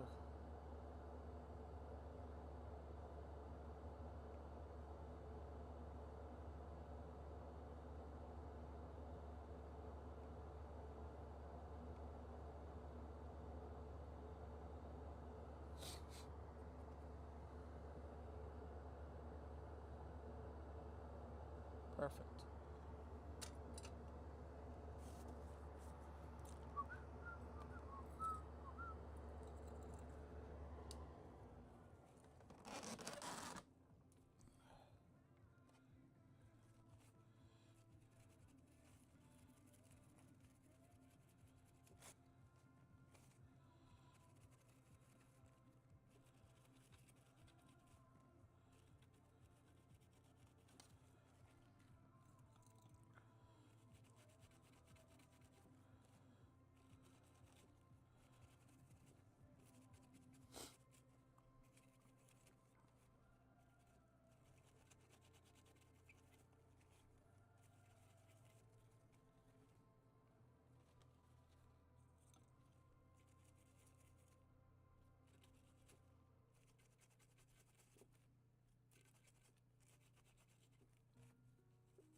Okay, that's perfect. I like the way this came out. It looks clean. None of my messes there. Bottom. Besides that ESD, which I should just remove that, to be honest, because I forgot to remove it in the first place. That is gone. Come on. Get off of there.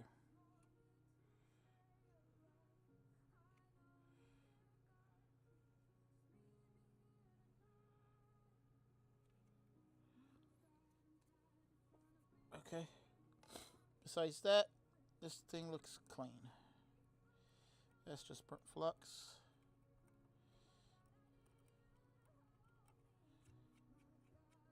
Okay. Let's go ahead and do the thermal paste. Put this back together. Close out the ticket and get out of here. Go get some sleep. It's already past 10. I want to get home at least by 11 o'clock, so it's 10:35 right now. I think I could do it. To where I get home, take a quick shower, go to bed. and do it all over again tomorrow.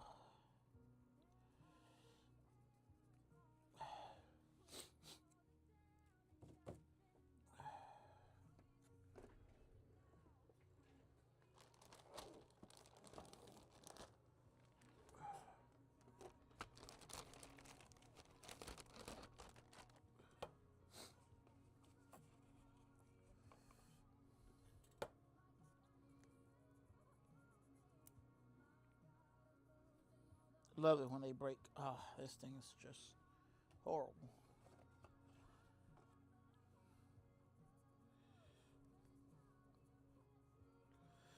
Love it when they break.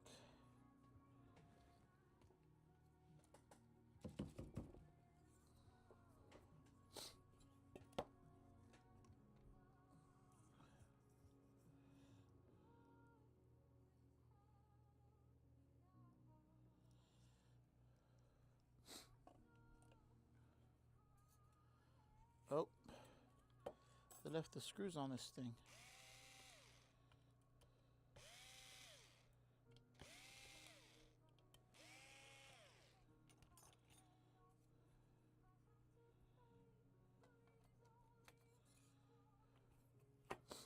Where the hell is my X clamp?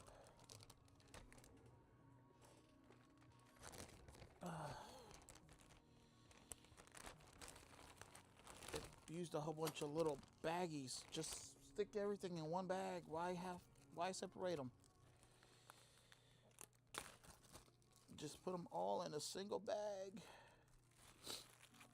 I'm gonna throw all these bags away.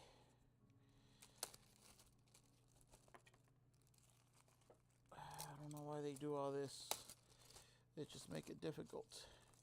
I should charge extra, to be honest. Making me do all this work.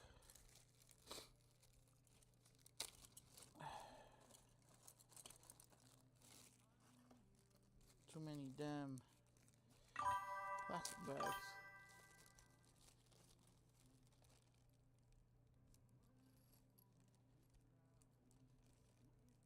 I like how you said when they break, not if they break. Yeah.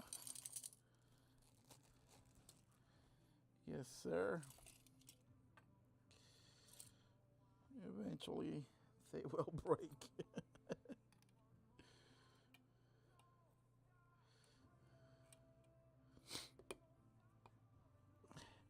I don't know if you heard this, but been watching a lot of, or reading actually, a lot of newsletters with regards to prices for all these consoles are gonna go skyrocket up. Apparently, before the holidays, these prices for these handhelds are gonna go up, and they're gonna basically sell out in some areas. And then when that happens, you already know what scalpers are going to do. They are going to buy everything out and sell them really, really, really high. Literally. Sell them really, really high. So what's going to happen? Instead of buying a new console when they break, they're going to get them repaired because it's going to be cheaper to get them repaired. And we're going to be here to help them. Can't wait for that to happen. I'm going to be increasing my prices then by $50.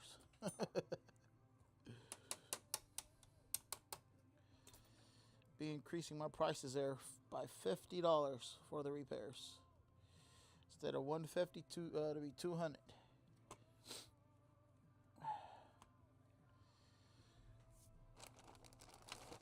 It'll be $200.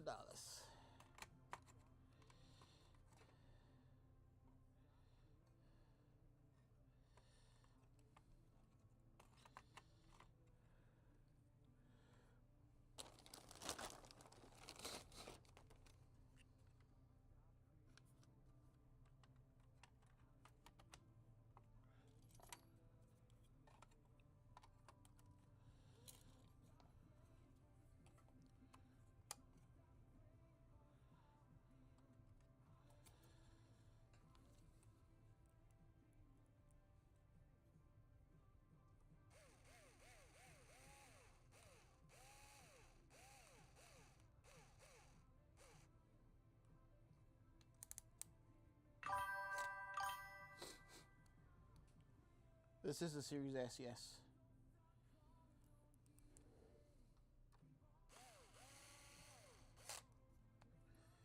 This is a Series S. This thing is tiny, doesn't have many screws, fairly easy to take apart. I love working on these from HDMI to power issues because they're easy to resolve on these, and not too many components on this thing. I love working on these. Margins are there, and it doesn't take a lot of time to take apart. It takes maybe 5 minutes. 5 minutes or less to take apart. Let me at least use a shop vac on this thing.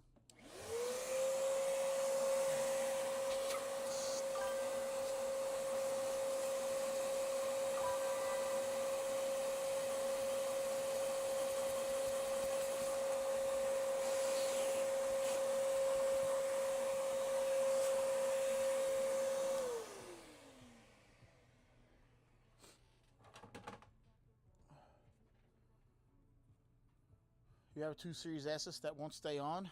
I'd recommend check to see if it's a 12-volt short. Check your MOSFETs on the side. MOSFETs are fairly common to giving out on those. So that's where I would recommend you potentially start.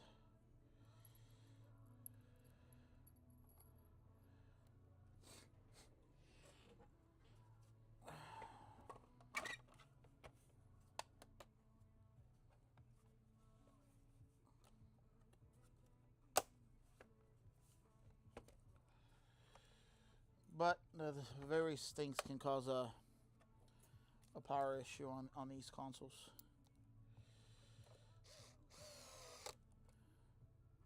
But the 12 volts is where I recommend. If you go to my Discord, I think I have some schematics.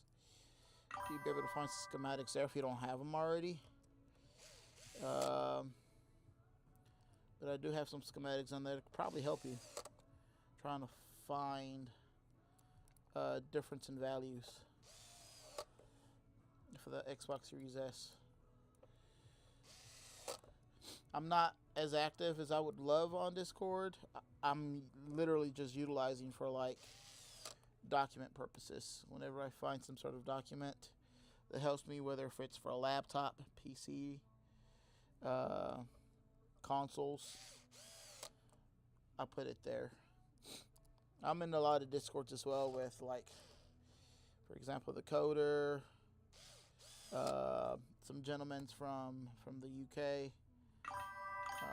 I'm on several Discords, and I tend to get documents from them, and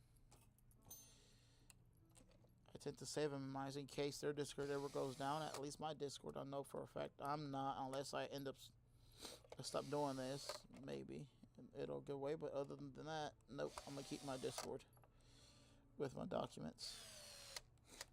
Retirement. I replaced the retirement chip. Why would you start there? Did it receive some sort of a short circuit or something, or a power surge that went through the HDMI port? I know people tend to say that that's fairly common, but it's not. It's just, the retirement is not really a common issue with the Series consoles. It was with the Xbox One X, but the Series consoles it never really was a common issue with the retimer giving out.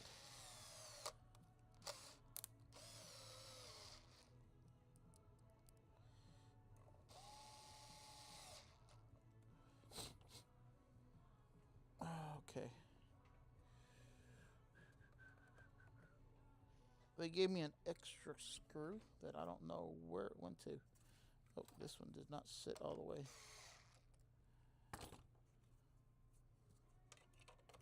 I've yet to test, but I'm sure this is going to work.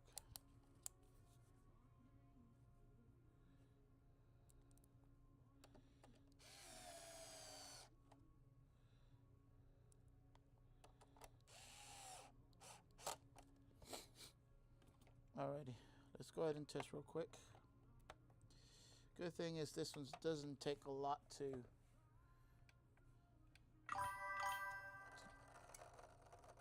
Hold on. That fan is broken. What is going on there?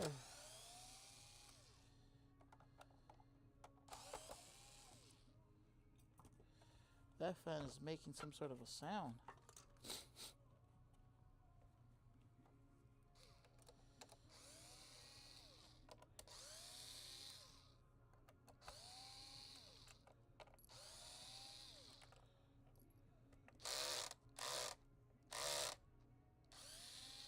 You just need to, you just need to check, well, not shorts, check your standby voltage rails.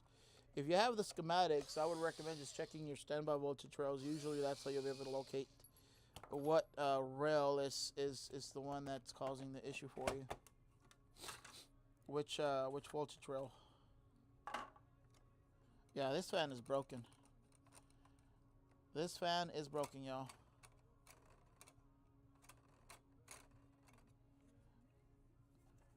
I don't know if you guys can hear it, but this fan is completely broken.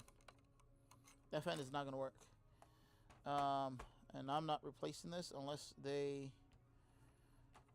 approve to get it replaced, of course. I'm gonna leave this one open. What they brought it for, it's been repaired. But this fan, it's just not. It's broken. It's loose. It's not going to. It's not the way it's supposed to sound. You see that? That is not supposed to come off like that. It's literally being held just by the magnet. So that's an extra 25 bucks right there. I'll call them tomorrow and find out. I'm gonna leave this like this. For those of you that actually stayed in tune, thank you very much. I think I'm gonna go ahead and call it a night tonight. It's already 11:48. I want to be home by 11, which takes me 10 minutes to get there. It means I have 2 minutes to end my live and start heading home. Because I need to get some sleep. I gotta wake up. I gotta wake up at 5 a.m. to go to my first job, and then be here again later that evening around 3ish or so. Thanks everyone for joining the live. More than likely I'll see y'all tomorrow. Thanks again, everyone. Peace. Y'all stay blessed, and we will see y'all tomorrow, hopefully, God willing. Thanks everyone. Y'all take care. Peace.